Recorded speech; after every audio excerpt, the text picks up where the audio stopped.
지난 영상 댓글에서 다낭성 난소 증후군도 꼭 다뤄달라는 요청이 있었어요. 그래서 이 주제를 우선순위로 가져오게 됐습니다. 사실 저도 겪어봤고 극복하는 과정을 지나왔고 제 1대1 수강생분들도 비슷하게 회복해가는 걸 많이 봐왔기 때문에 더더욱 이 이야기는 언젠간 꼭 해야겠다고 생각했어요. 그리고 이번에 준비하면서 다른 유튜브 채널 댓글들도 봤는데 정말 많이 보였던 말들이 뭐 병원 가면 피임약만 처방해준다, 살 빼라고 하는데 살이 안 빠진다, 이거 평생 이러는 거 아니냐, 완치가 안 된다던데? 이 댓글들을 보면서 여전히 많은 여성들이 지치고 억울하고 답답한 상태이구나 싶었어요. 그래서 오늘은 제 경험담, 제가 반복해서 보게 되는 여성들의 공통된 패턴, 그리고 해외 전문가들의 관점을 바탕으로 왜 피임약이 근본 답이 아닌지, 왜 다낭성은 사람마다 꼬이는 이유가 다를 수 있는지, 그리고 영상 끝까지 보시면 진짜 해결 방향은 무엇인지 최대한 쉽게 풀어드릴게요. 준비되셨나요? Let's go! 여성건강, 월경건강 코치 리사입니다. 리사 언니 다시 왔습니다. 생리가 자꾸 늦어지거나 이유 없이 계속 살이 찌고 머리는 빠지고 피부는 계속 뒤집어지고, 그래서 병원에 갔더니 다낭성이네요. 피임약 드세요. 먹으면 규칙적으로 생리할 거예요. 피부 좋아질 거예요. 이 말만 듣고 끝나는 경우 정말 많죠. 근데 이상해요. 끊으면 다시 원점 같고 계속 먹고 있어도 뭔가 찝찝해요. 누구는 이런저런 부작용 때문에 끊고 싶고요. 혹시 속으로 이런 생각 해보지 않으셨나요? 나 평생 이래야 되나? 약으로만 버텨야 하나? 겉으로는 아무렇지 않은 척해도 계속 반복되는 몸 상태에 이미 많이 지쳐 계실 거예요. 저도 그랬거든요. 제 경험담을 아주 짧게 말씀드리면, 저는 고등학교 때부터 생리가 굉장히 불규칙했고 시간이 갈수록 여드름도 심해졌어요. 특히 턱 주변 여드름이 심했었고, 그때는 좀 많이 불안하기도 했었어요. 당시 뉴질랜드에서 살고 있었는데 GP, 그러니까 General Practitioner, 가정의학과 의사를 찾아갔어요. 거기는 우선적으로 가정의학과를 가야 돼요. 그 다음에 전문의로 넘어갔는데, 어쨌든 그때가 무려 16년, 17년 전이었는데, 그때 들은 말이 리사 너 지금 말라서 뭐 전형적인 다낭성은 아닌 것 같은데 그런 경향은 있는 것 같다. 일단 피임약 먹어보자 였어요. 그렇게 저도 묻고 따지지도 않은 채 피임약을 시작하게 됐고 총 4년 정도 복용을 했었어요. 근데 저는 부작용이 너무 많았어요. 우울감도 쉽게 오고 자기 혐오도 심해지고 부정출혈도 자주 있었어요. 그래서 브랜드도 여러 번 바꿔봤어요. 그리고 오래오래 기다려서 드디어 전문의를 찾아갔는데도 저의 마지막 희망끈이었죠. 근데 결국 돌아오는 답은 똑같았어요. 이 피임약으로 조절해보자.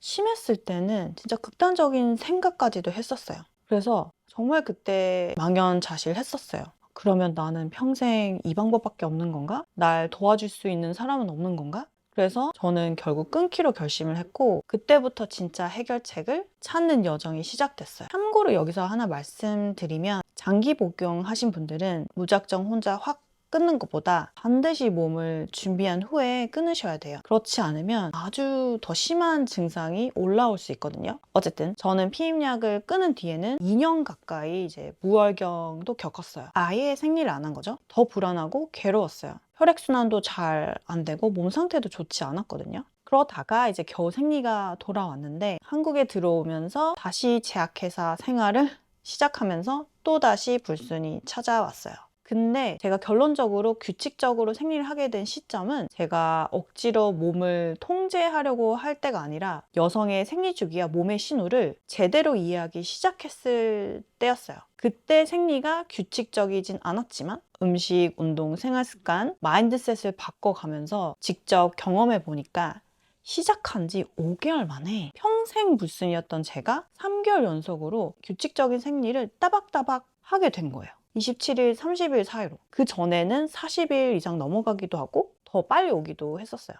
그때 진짜 느꼈어요. 아, 이거구나. 매달 피가 나온다고 해서 다 회복되는 게 아니구나. 건강한 게 아니구나. 정말 진정한 회복은 배란과 대사가 같이 돌아가는 거구나. 그리고 이건 저만의 이야기가 아니었거든요. 제 1대1 수강생분들도 정말 비슷했어요. 주로 제 수강생분들은 여기저기 이제 병원을 다니다가 해결책을 못 찾고 저를 찾아오신 분들을 정말 많이 만났어요. 병원에서는 살 빼세요, 피임약 드세요, 이 말은 들었는데 정작 왜 내 몸이 이런 상태가 되는지 설명을 제대로 못 들은 경우가 너무 많았어요. 그래서 오늘은 그 왜를 함께 풀어보려고 합니다. 먼저 제일 중요한 오해부터 바로 잡고 싶은데요. 다낭성 난소 증후군은 이름 때문에 난소의 작은 낭종, 그러니까 물혹이 많이 생기는 병처럼 들리죠. 제가 영상에서는 이름이 길다 보니 그냥 다낭성이라고 부를게요. 다낭성의 핵심은 배란이 불안정하거나 배란이 잘 일어나지 않는 것이고, 그리고 안드로겐 불균형, 즉 남성 호르몬 쪽 신호가 과해진 상태예요. 그래서 전체적으로 몸의 호르몬 균형이 깨진 상태인 거죠. 제가 이걸 먼저 강조하는 이유는 초음파에서 뭔가 많이 보이면 뭐 다낭성, 안 보이면 다낭성이 아니다, 이렇게 진단하시는 분들이 있는데, Peer Repair Manual, Hormone Repair Manual, Metabolism Repair for Women의 저자인 Dr. Lara Briden 의사도 분명하게 말해요. 다낭성은 초음파만으로 진단할 수 없고 초음파만으로 배제할 수도 없다고 해요. 왜냐하면 초음파에서 보이는 다낭성처럼 보이는 난소는 실제로는 낭종이 아니라 난자를 품은 난포고, 배란이 늦어지거나 배란이 멈춘 주기에서는 원래 그렇게 보일 수 있기 때문이에요. 쉽게 말하면 배란과 호르몬 신호가 꼬이면서 난포가 중간에 멈춰 서 있는 상태와 같이 보일 수 있다는 거예요. 그래서 중요한 건 난소 모양 자체보다는 실제로 내가 배란을 하고 있는지, 안드로겐, 남성 호르몬이 높은지, 호르몬 상태가 어떤지 보는 거예요. 여기서 한 가지 더 짚고 넘어갈게요. 조금 전문적으로 들릴 수는 있는데 최대한 헷갈리지 않게 쉽게 풀어서 말씀드릴게요. 다낭성 난소 기준 중에 제일 많이 쓰이는 게 바로 로테르담 기준이에요. 그러니까 로테르담 크라이테리아라고 하는데,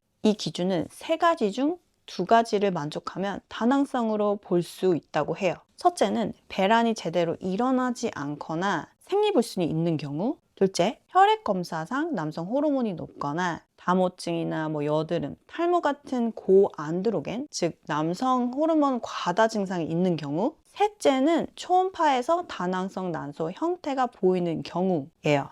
근데 문제는 이 기준이 너무 넓다는 건데, 왜냐하면 로테르담 기준은 3가지 중 2가지면 되기 때문에 안드로겐 과다가 없어도 생리불순과 초음파에서 다낭성 난소 형태만 있으면 다낭성으로 진단될 수 있거든요. 바로 이 지점 때문에 논란이 생겼어요. 원래 1990년 NIH 미국 국립보건원 기준은 다낭성을 보려면 고안드로겐과 배란 장애가 둘 다 있어야 한다고 봤어요. 그리고 AEPCOS Society, 안드로겐 과다를 중요하게 보는 학회도 다낭성을 볼 때 안드로겐 과다를 중심축으로 봐야 한다고 이야기해요. 쉽게 말하면 이 학회 쪽 입장은 단순히 초음파 모양보다 실제로 안드로겐이 높고 남성 호르몬이 높고 배란에 문제가 있는지가 더 중요하다라는 거죠. 이게 왜 중요하냐? 실제로 로테르담 기준을 쓰게 되면 NIH 기준에 비해 유병률이 어떤 연구에서는 최대 3배까지 늘어날 수 있다고 해요. 그만큼 더 많은 여성들이 다낭성이 아닌데도 불구하고 다낭성으로 진단을 받게 되고, 그렇다면 불필요한 피임약을 또 처방받을 수 있게 된다는 거죠. 그래서 저 개인적으로는 이 부분을 조금 중요하게 생각하게 봐요. 다낭성의 본질이 정말 안드로겐과 배란 문제라면 단순히 초음파 모양만으로 너무 쉽게 진단하면 안 된다고 생각합니다. 제 생각도 그렇고 이제 업계 전문가들의 말에 따르면 그렇고요. 예를 들자면 이런 경우인데, 첫 번째는 이제 시상하부 무월경인데 다낭성으로 오진되는 경우예요. 이 경우는 이제 운동을 너무 많이 하거나 너무 적게 먹거나 스트레스가 심하거나 체지방이 너무 낮아서 몸이 절전 모드로 들어간 경우에도 생리는 끊기고 초음파에서 난소가 다낭성처럼 보일 수 있어요. 근데 여기에 로테르담 기준을 적용하게 되면 생리 안 하고 초음파에서 다낭성 모양 이렇게만 보고 다낭성이라고 붙여버릴 수 있는 거예요. 문제는 시상하부 무혈견과 다낭성의 해결법이 완전히 다르거든요. 다낭성은 되게 안드로겐과 대사 문제가 중심인데, 시상하부 무혈경은 너무 적게 먹고 너무 많이 소모하고 에너지를 소모하고 몸이 안전하지 않다고 느끼는 상태거든요. 그러니까 이 사람한테 또 살 빼라고 하면, 더 운동하라고 하면 어떻게 되겠어요? 몸이 더 망가질 수도 있는 거예요. 망가진다는 표현을 별로 좋아하진 않지만 건강하지 않게 되겠죠? 생리를 못 찾게 될 수도 있겠죠? 두 번째는 사춘기 또는 청소년 시기를 너무 빨리 다낭성으로 진단하는 경우인데, 사춘기와 청소년기에는 원래 주기가 좀 불규칙하고 여드름이 생길 수 있고 초음파상 난포가 많아 보이는 일이 비교적 흔할 수 있어요. 그래서 요즘 가이드라인은 초경 직후에 너무 이른 시점에 다낭성을 쉽게 붙이지 말자라는 쪽에 가깝습니다. 국제 이제 가이드라인을 보면은 초경 후 1년 이내 불규칙성은 사춘기 변화로 볼 수 있고, 초경 후 1년에서 3년 사이는 21일 미만 또는 45일 초과 주기, 그리고 3년 이후에는 21일 미만 또는 35일 초과 주기를 더 주의해서 보도록 정리하고 있는데, 다른 한편으로 내분비과 교수 닥터 제런 프라야는 초경 시작 후 약 12년 동안 불규칙할 수 있다고 설명을 해요. 그래서 지금 전문가들이 특히 청소년에서는 초음파만으로 성급하게 진단하지 않도록 권고하고 있어요. 그러니까 제가 드리고 싶은 말은, 모든 생리불순이 다낭성은 아니다. 모든 다낭성처럼 보이는 초음파가 진짜 다낭성은 아닐 수 있다. 그래서 병원 가시면 의사 선생님과 재차 확인을 꼭 해보시는 걸 추천드려요. 그리고 다낭성은 감기처럼 원인 하나, 약 하나, 끝, 이런 개념이 아니에요. 다낭성 난소 증후군은 이름 그대로 증후군이에요. 하나의 단일 질병이라기보다도 여러 원인이 비슷한 증상으로 묶여서 나타나는 상태에 가깝습니다. 배란이라든지 인슐린 반응이라든지 염증 상태라든지 스트레스 반응, 수면 상태, 이런 것들이 다 얽히고 설켜서 비슷한 결과를 만들 수 있어요. 그래서 이걸 아토피나 비염처럼 몸의 환경을 바꾸면 충분히 안정화될 수 있는 상태에 더 가깝다고 봐요. 그래서 결국 암처럼 완치라는 개념이 아닌 거죠. 그래서 결국 다낭성은 내가 왜 이런지 방향을 잡을 수 있다면 해결의 실마리도 생긴다는 뜻입니다. 절망하실 필요가 없어요. 오히려 희망적입니다. 그리고 여기서 제 생각을 조금 말씀드리고 싶은 게, 우선 저는 양리학을 전공을 했고 제약회사에서 9년 정도 근무를 했어요. 제 스스로도 다낭성과 무월경을 직접 겪으면서 피임약을 장기 복용했었고, 그 이후 회복 과정까지 몸으로 오래 겪어왔었죠. 지금은 같은 문제로 힘들어하는 여성분들을 코칭하면서 실제로 다양한 회복 과정을 함께 보고 있어요. 물론 저는 의사도 아니고 제 말이 절대 정답이라고 할 수는 없습니다. 하지만 전공으로 공부한 내용, 업계에서 본 현실, 제 몸으로 직접 겪은 경험, 그리고 현장에서 쌓인 사례들을 바탕으로 말씀드리고 있다는 점은 참고해 주시면 좋겠습니다. 그런 의미에서 저는 개인적으로 피임약이 다낭성의 근본 답은 아니라고 생각을 해요. 왜냐하면 우리가 원하는 건 매달 피가 나오게끔 하려는 것 그 자체가 아니라 제대로 된 배란을 하는 게 건강과 직결되어 있기 때문이에요. 가임기 여성은 배란을 해야 건강해져요. 배란을 해야 중요한 여성 호르몬인 프로게스테론이 만들어지고, 이건 단지 임신 호르몬이 아니라 우리 뇌 건강, 뼈 건강, 심장 건강, 수면 건강과도 아주 깊게 연결돼 있어요. 그런데 피임약은 기본적으로 배란을 막는, 배란을 차단하는 방향으로 작동하거든요. 원리가 그래요. 말 그대로 피임이니까.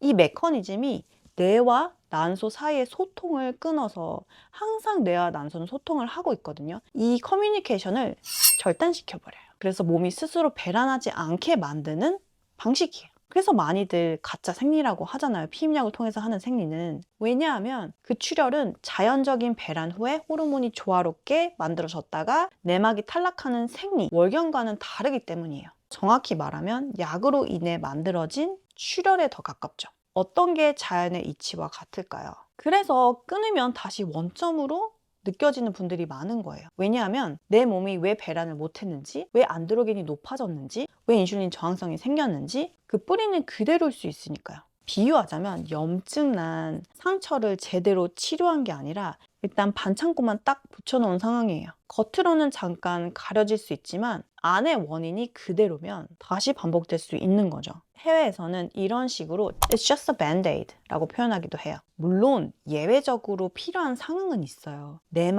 자궁 내막이 과도하게 두꺼워졌거나 당장 출혈 조절이 필요할 때 일시적으로 도움을 줄 수 있어요.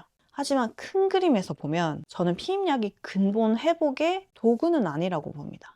그리고 병원에서 정말 쉽게 듣는 말이 있죠. 살 빼세요. 물론 체중 감량이 도움이 되는 분들도 있어요. 특히 과체중이나 비만이 동반된 경우에는 체중이 줄면서 배란과 대사 지표가 좋아질 수 있어요. 근데 문제는 이 말을 너무 자주, 너무 쉽게 마치 원인 전체인 것처럼 해버린다는 건데, 저는 조금 다르게 생각해요. 무조건 막 절식해서 저칼로리 다이어트를 해서 굶고 운동만 빡세게 해서 살부터 빼는 게 답이 아니라 혈당을 급격히 높이지 않은 음식, 염증을 줄여주는 건강한 음식을 충분히 먹고 운동도 적당히 하면서 몸의 균형을 회복해야 몸이 체중에도 반응하기 시작해요. 그래서 체중은 어떤 경우 원인이라기보다 결과이자 신호일 수 있어요. 몸 안에서 인슐린, 안드로겐, 남성 호르몬, 염증, 수면, 스트레스 균형이 깨지면 같은 다이어트를 해도 남들처럼 안 빠질 수 있어요. 그래서 살 안 빠지니까 네가 덜 노력한 거야. 이게 아니라 지금 몸이 그만큼 버거운 상태일 수 있구나. 이렇게 보셔야 돼요. 그렇다면 왜 어떤 사람은 다낭성이 계속 반복되고 어떤 사람은 방향을 살짝만 바꿔도 좋아질까요?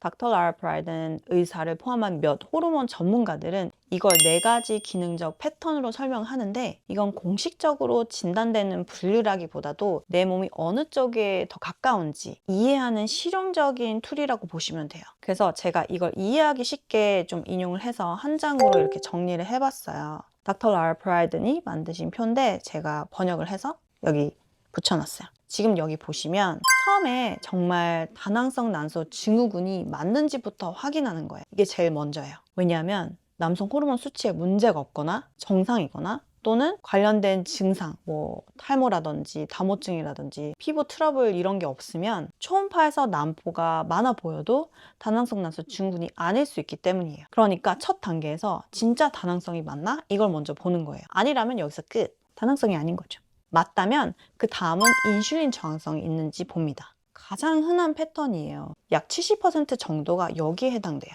특히 인슐린 저항성형은 혈액 검사에서 힌트를 얻을 수 있어요. 중성지방이나 ALT, 간 수치 ALT, 공복 인슐린 같은 지표를 같이 보면 좋습니다. 기능의학 쪽에서 자주 참고하는 범위는 중성지방 150 미만, 90 미만이면 더 좋은 걸로 알고 있고 ALT는 18 미만, 공복 인슐린은 3에서 한 8, 그리고 호마 IR이라고 해서 이것까지 볼 수 있다면 1 미만을 건강한 쪽으로 보기도 해요. 그래서 이 수치들이 높거나 애매하게 올라가 있다면 인슐린 저항성을 의심해 볼 수 있어요. 참고로 혈당이나 당화 혈색소가 정상이라고 해서 무조건 인슐린 저항성이 없다고 단정하긴 어렵습니다. 인슐린 저항성을 아주 쉽게 간단히 설명을 해보자면 인슐린은 혈당을 세포 안으로 넣어주는 열쇠예요. 근데 이 열쇠에 몸이 둔해지면 몸은 안 열리네? 그럼 인슐린 더 보내. 이렇게 돼요. 그래서 인슐린이 계속 높아지고 이 높은 인슐린이 난소를 자극해서 안드로겐, 남성 호르몬을 더 올릴 수 있어요. 그 결과 턱들은 뭐 다모증, 탈모, 배란 불순이 심해질 수 있어요. 즉 인슐린이 높아진다, 난소가 자극된다, 남성 호르몬이 올라간다, 배란이 틀어진다. 그리고 여기서 내장 지방이 중요해요. 내장 지방은 이렇게 물렁물렁한 피하 지방 살이 아니라 몸의 균형을 더 꼬이게 만들어요. 장기에 붙어 있는 지방인 거죠. 그래서 더 이게 위험한 게 결국 당뇨나 뭐 비만이나 치매, 심혈관계 질환으로 이어질 수 있거든요. 그래서 어떤 분들은 남들보다 훨씬 더 노력해도 살이 안 빠지고 배는 잘 찌고 식사만 하면 졸리고 계속해서 너무 당기고 피부도 더 뒤집어져요. 그건 의지 부족이라기보다 이미 몸의 시스템이 불리한 방향으로 가고 있기 때문입니다. 그리고 중요한 거 하나, 마른 다낭성도 있어요. 꽤 많으세요. 저 또한 과거에 이 타입에 속했었고 그래서 정상 체중이라고 인슐린 저항성이 없다고 단정할 수는 없습니다. 그 다음, 인슐린 저항성이 없다면 피임약 복용 전 생리가 어땠는지를 봅니다. 이건 피임약 중단 후 형이에요. 특정 피임약을 끊고 3개월에서 6개월 안에 여드름, 탈모, 생리불순, 체중 변화가 확 올라오는 경우가 있어요. 이건 일시적인 안드로겐 반등처럼 나타날 수 있어요. 근데 약 먹기 전에도 생리불순이 있었는지, 진짜 안드로겐이 높은지, 인슐린 저항성이 있는지, 아니면 단순한 과도기인지 이걸 봐야 돼요. 자, 그 다음 그것도 아니라면 만성염증 신호가 있는지 보는 겁니다. 이건 염증형 다낭성이에요. 설명되지 않는 그 극심한 피로감, 장 문제라든지 자가 면역 질환이 있다든지 두통, 관절통, 만성 피부 질환 같은 신호가 보인다면 염증형 다낭성으로 볼 수 있어요. 이 경우는 무엇이 몸의 염증 신호를 계속 올리고 있는지 보는 게 중요해요. 특정 식품에 민감하실 수도 있고 장 건강 문제, 수면 부족, 만성 스트레스, 반복되는 혈당 롤러코스터 이런 것들이 다 몸의 염증 부담을 키울 수 있어요. 자, 마지막 여기에도 해당이 안 된다. 근데 DHE의 S만 높아져 있는지 보는 겁니다. 이건 부신형 다낭성인데 이건 흔한 타입은 아니지만 혈액 검사에서 DHE의 S만 유독 높고 테스토스테론은 상대적으로 정상이면서 스트레스와 긴장 상태가 오래 누적된 분들에서 생각해 볼 수 있는 패턴이에요. 참고로 DHS는 안드로겐 계열과 연결된 호르몬이지만 주로 부신에서 만들어지는 전구체 호르몬에 가까워요. 그래서 여성에서 DHS가 높게 나오면 부신 쪽 안드로겐 신호를 함께 의심해 볼 수 있습니다. 이 경우 같은 경우는 영양적인 것보다도 수면, 긴장 완화, 카페인 조절이 더 중요할 수 있어요. 그래서 이 흐름도를 보시면 첫 번째는 진짜 다낭성이 맞는가를 먼저 확인하고 맞다면 그 다음에 인슐린 저항성인지 피임약 중단 후형인지 염증형인지 부신형인지 이렇게 좁혀가는 구조예요. 간혹 이게 섞여 있으신 분들도 있어요. 어쨌든 핵심은 초음파만 보고 다낭성이라고 끝내는 게 아니라 안드로겐과 배경 원인을 같이 보는 겁니다. 그리고 이건 꼭 말씀드리고 싶어요. 다낭성이 있는 경우 음식 충동이나 음식 중독, 단 음식이 계속 당기거나 폭식 욕구가 올라오시는 분들 정말 많습니다. 저도 되게 심했었어요. 근데 그걸 가지고 스스로를 너무 미워하시는 분들이 많아요. 나는 왜 이것도 못 참지? 왜 이렇게 의지가 없지? 왜 이렇게 게으르지? 근데 저는 그걸 단순히 의지 문제로 보지 않아요. 혈당은 널뛰고 인슐린이 요동치고 수면이 부족하고 스트레스가 높으면 몸은 더 다른 에너지를 원하고 보상감을 주는 음식을 자연스럽게 찾게 되어 있어요. 그러니까 음식 충동이나 폭식 욕구는 여러분의 성격 문제가 아니라 게으름의 문제가 아니라 이 흔들린 몸의 신호일 수 있습니다. 그래서 자책은 사실 해결이 안 돼요. 오히려 역효과입니다. 몸을 안정시켜주는 게 우선이에요. 그럼 이제 여러분이 원하시는 답. 그래서 뭘 해야 하냐 리사 언니야. 빨리 좀 말해줘. 하셨죠? 저는 다낭성 해결의 핵심을 살을 빼는 것 자체가 아니라 배란이 가능한 건강한 대사 환경을 만드는 거라고 생각해요. 여기서 대사, 쉽게 말하면 몸이 혈당, 호르몬, 에너지를 조절하느라 너무 지쳐있는 상태를 다시 안정시키는 것이라고 생각하면 될 것 같아요. 그래서 크게 세 가지 측면에서 말씀해 드릴게요. 첫 번째, 식습관입니다. 굶었다가 몰아먹는 패턴보다 그게 간헐적 단식일 수도 있고요. 근데 규칙적으로 먹는 게 도움 되실 거예요. 가능하면 하루 3끼, 특히 아침은 거르지 마시고 꼭 챙겨 드세요. 그리고 한 끼 한 끼 단백질과 식이섬유를 좀 충분히 챙겨주시고 정제당이나 액상과당이 있는 식품들, 가공식품을 줄이는 것만으로도 정말 큰 도움이 될 거예요. 이건 귀가 찢어지도록 들으셨을 것 같은데 정말입니다. 저도 강조해드려요. 그리고 너무 극단적인 저탄수는 모든 사람에게 정답이 아니에요. 몸 상태에 따라서 오히려 배란을 더 지연시킬 수 있어요. 여성의 몸은 남성과 다릅니다. 저도 간헐적 단식을 했다가 간헐적 폭식으로 이어갔었어요. 유행 식단을 따라가는 게 아니라 내가 지속 가능한 식사를 따르는 겁니다. 자, 두 번째. 운동과 스트레스 관리인데 무조건 많이 고강도보다 내 몸 상태에 맞는 방식이 중요해요. 그래서 이게 별거 아닐 수 있지만 큰 도움이 되는 게 식사를 하고 나서 바로 10분, 20분 정도 걸어보세요. 꽤 도움이 돼요. 혈당을 낮추는데. 그리고 주 2, 3회 정도 무리하지 않는 근력 운동. 그리고 적당한 유산소면 충분합니다. 지금 이것도 당장 어렵게 느껴지신다면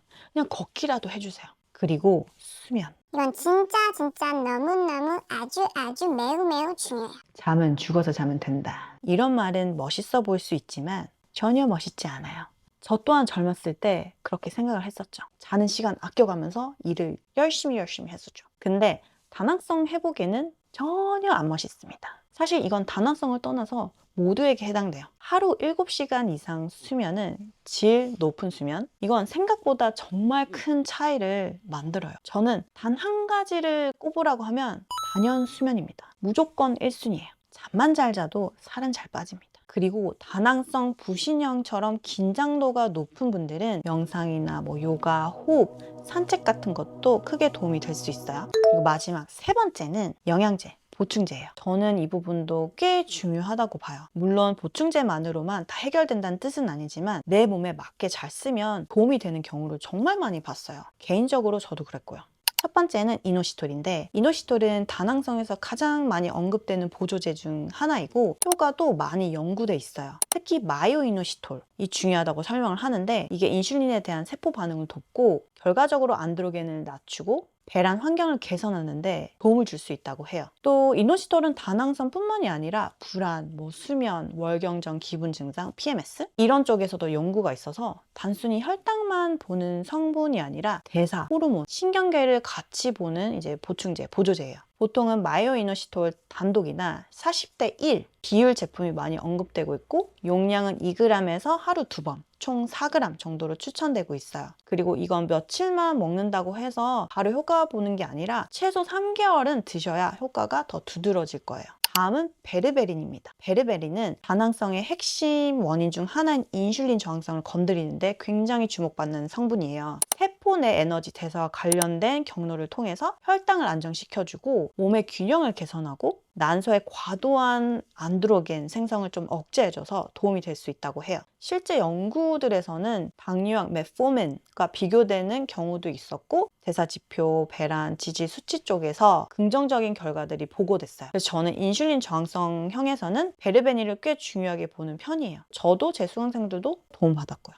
다만 주의할 건 장기 복용은 피해주세요. 드시더라도 2개월 정도만 드셔주셨다가 쉬었다가 다시 드셔도 좋고요. 그리고 매일 먹는 것보다 5일 드시고 이틀 쉬시는 방식도 괜찮아요. 다만 개인 상태, 위장 반응 등을 고려해서 조절하는 게 좋고 다른 약을 함께 복용 중이라면 주치의와 꼭 상의하시는 걸 권합니다. 세 번째는 오메가3. 오메가3는 만성 염증 경향이 있거나 중성 지방이 높은 분들에서 기본적으로 같이 고려해 볼 만한 성분이라고 봐요. 연구들을 보면 염증 지표, 지질 대사, 인슐린 민감도 쪽에서 보조적으로 도움이 될 가능성이 보고돼 있어요. 그리고 NAC라는 게 있는데 NAC도 꽤 자주 언급이 되고 있어요. 이건 이제 글루타치온 전구체인데 항산화, 염증 완화, 몸의 균형도 좀 서포트를 해주고 배란 쪽에 도움이 될 수 있어서 특히 다낭성 염증형이나 몸이 전반적으로 좀 버거운 상태인 분들이 고려해 볼 수 있어요. 에너지를 주기도 하거든요. 그리고 마지막으로 늘 빠지지 않는 마그네슘인데 이건 정말 여성들한테 기본 중 기본이라고 생각해요. 그래서 제가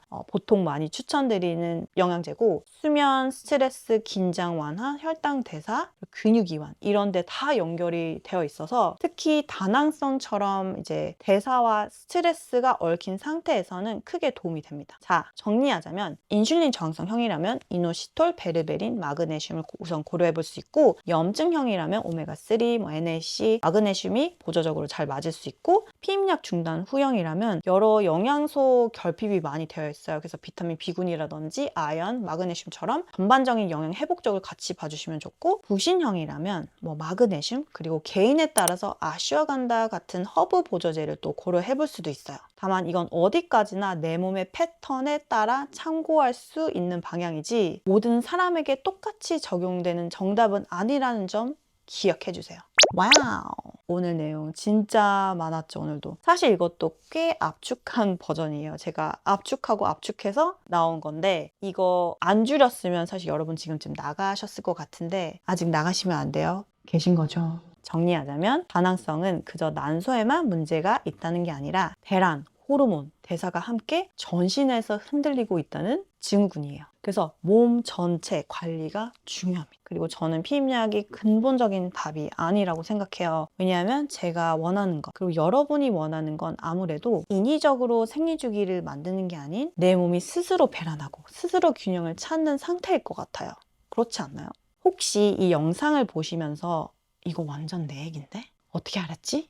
싶으셨다면 아래 댓글에 지금 제일 힘든 게 생리불순인지, 피부 트러블인지, 탈모인지, 체중인지, 무월경인지, 난임인지 남겨주세요. 그리고 다음 영상에서 어떤 부분을 더 깊게 다뤘으면 좋겠는지도 꼭 알려주세요. 지금 너무 지쳐 있다면 내가 약해서가 아니라 게을러서가 아니라 방향을 아직 못 찾았던 걸 수도 있어요. 방향이 잡히면 몸은 생각보다 빨리 회복하고 돌아올 수 있어요. 왜냐하면 우리 몸은 건강해지려고 하고 그러기 위해서 굉장히 애를 쓰고 있습니다. 잊지 마세요. 저도 그랬고 제 수강생분들도 그랬듯이 여러분도 충분히 가능합니다. 희망을 잃지 마세요. 오늘도 영상 봐주셔서 정말 감사하고요. 도움이 되셨다면 좋아요, 구독 부탁드리고 주변에 필요한 분들에게도 널리 공유해 주시면 감사하겠습니다. 저는 앞으로도 남들이 정해준 답을 그대로 따르기보다 여러분이 내 몸 기준으로 선택할 수 있게 도와드리는 이야기를 계속 전해드릴게요. 그럼 또 다음 영상에서 뵐게요. 미스 언니 갑니다. 월경은 나의 슈퍼파워입니다. 바이!